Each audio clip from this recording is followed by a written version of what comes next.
Assalamualaikum warahmatullahi wabarakatuh. Saya Zahra dari kelas 3S Sistem Informasi dengan NIM 701240147. Kali ini akan menerangkan materi tentang interaksi manusia dan komputer. Yang pertama yaitu definisi. Definisi interaksi manusia dan komputer adalah disiplin ilmu yang mempelajari desain evaluasi dan implementasi sistem komputasi interaktif untuk digunakan manusia serta memahami fenomena yang mengelilingi interaksi tersebut. IMK menggabungkan berbagai bidang ilmu seperti psikologi, desain, dan ilmu komputer. Selanjutnya yaitu ada manfaat. Yang pertama, meningkatkan efisiensi dan efektivitas bekerja. Yang kedua, meningkatkan kepuasan pengguna terhadap suatu sistem. Yang ketiga, membantu dan mendesain suatu sistem atau aplikasi berbasis human center design. Yang keempat, meningkatkan keselamatan safety dalam penggunaan perangkat. Selanjutnya kita masuk ke dalam komponen IMK. Yang pertama itu ada manusia. Aspek kognitif, desain itu harus ringkas karena memori manusia itu terbatas. Lalu ada persepsi, yaitu tidak hanya mengandalkan warna atau akomodasi buta warna.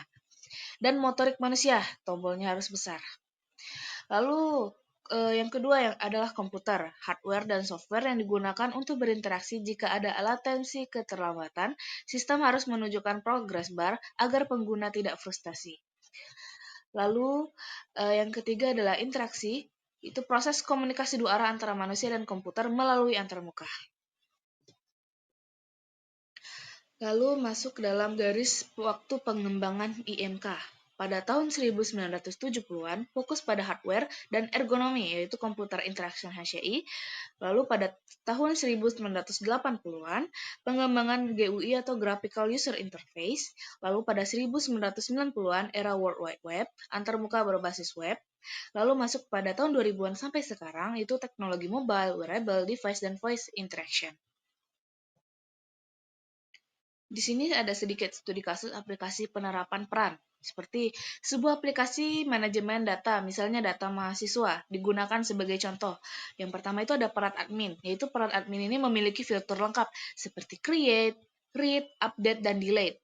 Aplikasi antarmuka kompleks dengan kontrol yang penuh. Yang kedua itu ada peran user biasa, hanya memiliki fitur terbatas, create, dan read. Yaitu antarmukanya lebih sederhana, minim kesalahan, dan meningkatkan safety.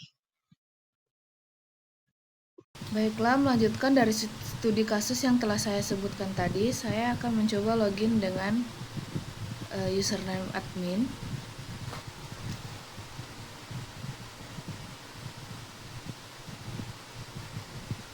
Di mana jika kita menjadi admin, kita bisa mengakses semua seperti menghapus ataupun mengubah.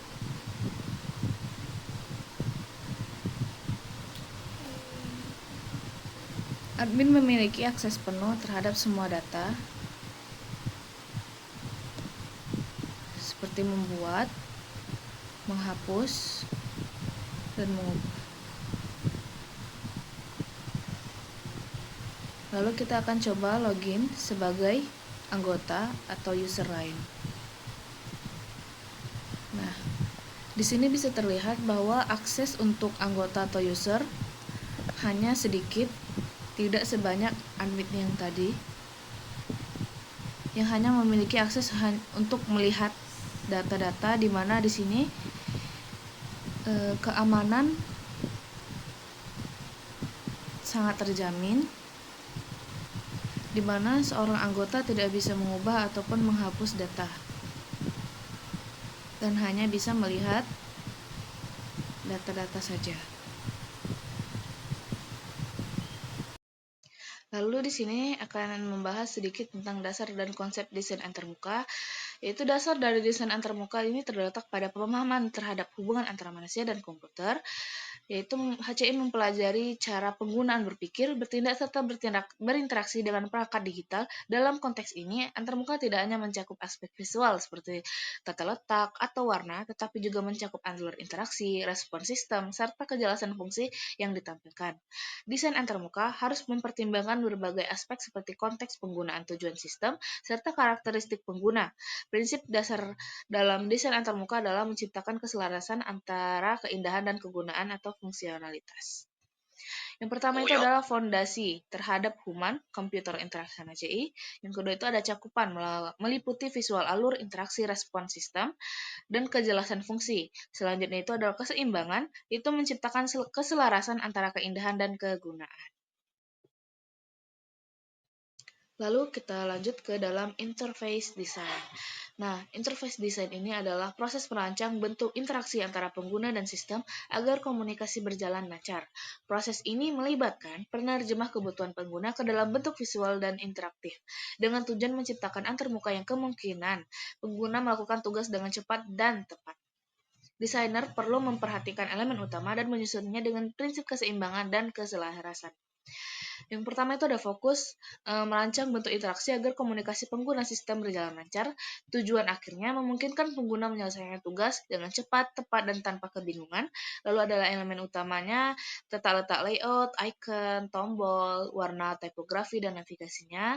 Atau metodenya idealnya dilakukan secara iteratif dengan melibatkan uji coba pengguna di setiap tahap. Lanjut ke cara pendekatan. Pendekatan desain antarmuka dilakukan dengan berbagai metode untuk memastikan sistem relevan dan mudah digunakan. Pendekatan paling populer adalah User Centered Design atau UCD, di mana pengguna ditempatkan sebagai pusat dari seluruh proses perancangan. Selain itu, iteratif design menekankan pada perbaikan berkelanjutan melalui siklus desain uji coba dan revisi.